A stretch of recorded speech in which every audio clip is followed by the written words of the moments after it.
Hi everyone, once again welcome you all on Law Vita here. This is Aaradhya Gupta. आज के इस lecture में हम लोग यूपी रेवेन्यू कोड का एक टॉपिक डिस्कस करेंगे जो कि है रिकॉर्ड ऑफ राइट या खतौनी. ठीक है, ये सेक्शन 31 में प्रोवाइडेड है आपको इन डिटेल. इससे पहले वाले लेक्चर में हम लोगों ने पढ़ा था कि लिस्ट ऑफ विलेजेस क्या होता है, उसे कौन प्रिपेयर करता है, खसरा क्या होता है जिसे हम फील्ड बुक कहते हैं, और मैप कैसे प्रिपेयर और मेंटेन किया जाता है. ठीक है, खसरा जो था हमने पढ़ा था कि वो इस रिकॉर्ड ऑफ राइट का ये जो डॉक्यूमेंट है, जो रजिस्टर है, इसका फाउंडेशन कंसिडर किया जाता है बिकॉज उसके अंदर सारे के सारे एग्रीकल्चरल स्टेटिस्टिक्स डाटा अवेलेबल था, जिसकी मदद से रिकॉर्ड ऑफ राइट या फिर जो खतौनी है उसको बनाने में बहुत आसानी हो जाती है. ठीक है, वो इसका सोर्स कंसिडर किया जाता है. चलिए, अब खतौनी क्या होता है. It is a register which is prepared for each village containing the information relating to persons who are cultivating or otherwise occupying the land. ठीक है, ये एक वो रजिस्टर है जो कि प्रिपेयर किया जाता है ऑफ ईच विलेज. हर विलेज का इंडिविजुअल रजिस्टर प्रिपेयर होता है ऑफ रिकॉर्ड ऑफ राइट्स. ठीक है, which contains the information relating to persons who are cultivating. इसके अंदर वो सारी इन्फॉर्मेशन होती है कि गांव के अंदर कौन कौन से लोग खेती बाड़ी करते हैं, कौन कौन से पर्सनस किस किस लैंड पे कल्टिवेशन करते हैं. ठीक है, कौन कौन सी लैंड्स वो ऑक्यूपाई करते हैं, कोई एग्रीकल्चर लैंड ऑक्यूपाई करते हैं या फिर उसके अलावा कोई अदरवाइज कोई और भी लैंड अगर वो ऑक्यूपाई करते हैं. उन सभी चीज़ों की डिटेल कंप्लीट इन्फॉर्मेशन जो है वो इस डॉक्यूमेंट में मेंशन होती है, दैट इज़ खतौनी या record of right.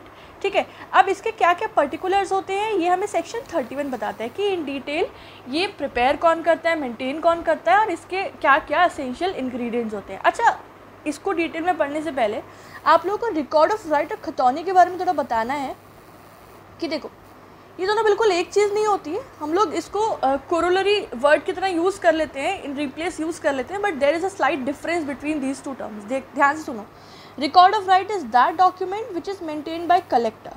Record of right वो डॉक्यूमेंट होता है जो कि कलेक्टर प्रिपेयर मेंटेन करते हैं. और जो खतौनी है इसे हम एनुअल रिकॉर्ड भी बोलते हैं. खतौनी जो है वो रिकॉर्ड ऑफ राइट की कॉपी कंसिडर की जाती है. मतलब जो ओरिजिनल डॉक्यूमेंट होता है वो ये होता है रिकॉर्ड ऑफ राइट, उसकी कॉपी को कहते हैं खतौनी, जिसको मेंटेन करने का राइट होता है, पावर होता है एसडीओ, लेखपाल या रेवेन्यू इंस्पेक्टर के पास. समझ में आया. ओरिजिनल डॉक्यूमेंट जो है आपका पर्सन्स के पास कौन कौन सा लैंड है, वो किस में कल्टीवेशन कर रहे हैं, कोई और लैंड वो ऑक्यूपाई कर रहे हैं, उस सब की जो कंप्लीट इन्फॉर्मेशन का जो मेन रजिस्टर है वो तो कहलाता है रिकॉर्ड ऑफ राइट. और जो उसकी कॉपी है वो कहलाती है खतौनी या फिर एनुअल रिकॉर्ड. ठीक है, और उसे मेंटेन करता है कलेक्टर और खतौनी को मेंटेन करता है एसडीओ, लेखपाल या रेवेन्यू इंस्पेक्टर. पर सेक्शन में ये चीज़ आपको समझ में नहीं आएगी क्योंकि ऐसा स्पेसिफिकली क्लैरिफाई नहीं किया गया है. पर ये जब आप डिटेल में जब आप गांव के सारे डॉक्यूमेंट्स देखते हो, जब वहाँ के जो प्रिपेयर करते हैं उनसे जानते हो, तो ये आपको एक स्लाइट डिफरेंस मालूम पड़ेगा. मुझे लगा आप लोगों को बताना चाहिए इसलिए मैं बता रही हूँ. ठीक है, चलिए अब सेक्शन 31 देखते हैं. Section 31 says collector maintains the record of rights for each village. जो कलेक्टर है वो हर विलेज का रिकॉर्ड ऑफ राइट मेंटेन करते हैं and contains the following particulars. और जो रिकॉर्ड ऑफ राइट का जो रजिस्टर है इसमें ये सारे पर्टिकुलर्स आते हैं. क्या क्या?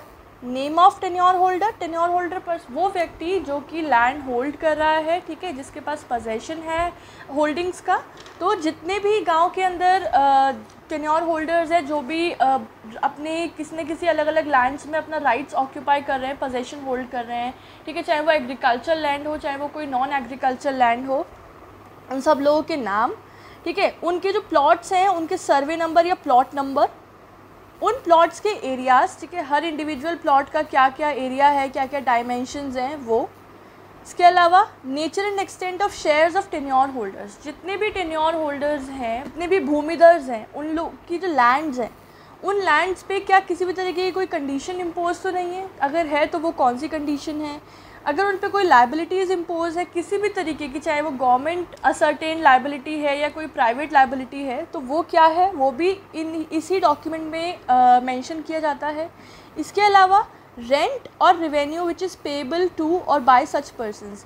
अगर उस लैंड के या किसी और लैंड के रिगार्ड में कोई रेंट पेएबल है, देना अभी बाकी है, बकाया है, ठीक है, उसे देना है, या कोई रेवेन्यू बचा है या किसी से लेना भी है अगर किसी लैंड के कंटेक्स्ट में, तो वो भी इसी में मेंशन किया जाएगा.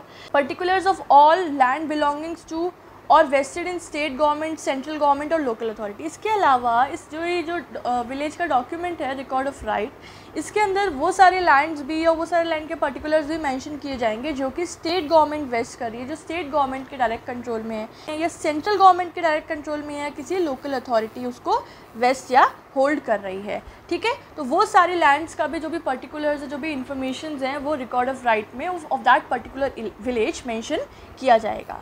ठीक है, and any other particulars as may be prescribed. और इसके अलावा अगर कोई और भी पर्टिकुलर मेंशन करना है जो भी अथॉरिटी द्वारा ऑर्डर दिया जाता है टू द कलेक्टर, तो वो भी इसमें मेंशन किया जाएगा। ठीक है, तो ये हो गया रिकॉर्ड ऑफ राइट। और रिकॉर्ड ऑफ राइट और खतौनी में अंतर क्या है वो हमने जान लिया। चलो सेक्शन 32 करेक्शन ऑफ रिकॉर्ड्स। अब ये बात कर रहा है कि जो भी हमने भी रिकॉर्ड्स मेंटेन किए, चाहे वो लिस्ट ऑफ विलेज है, फील्ड बुक है, मैप है या रिकॉर्ड ऑफ राइट है, तो अगर उसमें हमें किसी तरह का करेक्शन करना है तो वो कौन करता है और कैसे किया जाता है। सो एसडीओ, तहसीलदार या revenue inspector under the control of collector. तो ये तीनों लोग में से कोई भी, या तो एसडीओ, तहसीलदार या रेवेन्यू इंस्पेक्टर, जो कलेक्टर के कंट्रोल के अंदर, कलेक्टर के सुपरविजन के अंदर record all the changes that takes place in the record of rights, field book और map.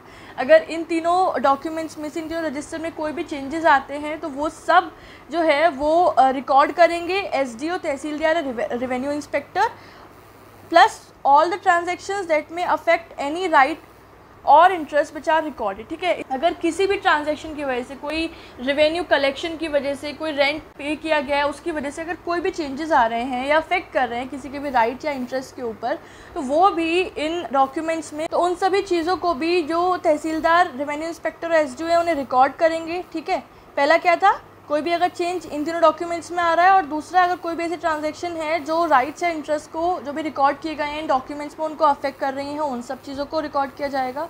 And shall also correct any errors which are made in the records previously. ये सब तो record करके newly add या कर दिया जाएगा documents में। इसके साथ साथ अगर पहले भी जो भी इंफॉर्मेशन रिकॉर्ड की गई थी, अगर उसमें भी कोई एरर आ जाता है, कोई ओमिशन हो गया है, तो वो भी करेक्ट करने का जो ड्यूटी है वो एसडीओ का, तहसीलदार का और रेवेन्यू इंस्पेक्टर का है under the control of collector. ठीक है, तो ये है आपका provision regarding the correction of records under section 32। एक लास्ट पॉइंट है यहाँ पे, एक्सेप्शन।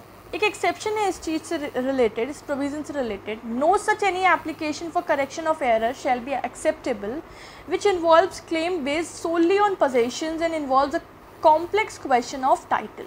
ठीक है, ये बोल रहे हैं कि जो आपका प्रोविज़न है रिगार्डिंग करेक्शन ऑफ रिकॉर्ड्स की, एसडीओ, तहसीलदार, रेवेन्यू इंस्पेक्टर का जो पावर है रिकॉर्ड करने का चेंजेस या फिर करेक्शन करने का, वो सारे जो करेक्शन पावर्स हैं वो एप्लीकेबल नहीं होंगे उन सारे क्लेम्स के ऊपर जो कि पोजेशन से रिलेटेड हैं। ठीक है, कोई भी अगर डिस्प्यूट अराइज हुआ है, उसमें कोई पर्सन, एक पार्टी क्लेम कर रही है कि इसमें मेरा पोजेशन है या इस पर्सन का पोजेशन नहीं है, मतलब that completely involves a question of title. ठीक है, कि टाइटल किसका है उस होल्डिंग के ऊपर। अगर सोनली उसी से रिलेटेड क्लेम है तो वहाँ पर जो चेंजेस करने हैं या जो भी करेक्शंस करना है उसके ऊपर सेक्शन 32 का जो प्रोविज़न है वो एप्लीकेबल नहीं होगा, वो दूसरे लॉज के कंटेक्स्ट में उसमें एप्लीकेशंस होंगी। ठीक है, तो ये एक्सेप्शन आपको याद रखना है, when there is a claim which is solely based on possession and involve a complex question of title of the holding. ठीक है, तो गाइज ये था खतौनी और correction of records. I hope आप लोगों को समझ में आ गया होगा। इससे पहले जो हम लोगों ने पढ़ा था list of villages, field books, maps, ये भी समझ में आ गया होगा। So for any doubt do let me know in the comment section. I will meet you back with the next video with the next legal content. Till then, take care everyone, and if you haven't subscribed the channel, you can subscribe it freely. Have a good day. Bye bye.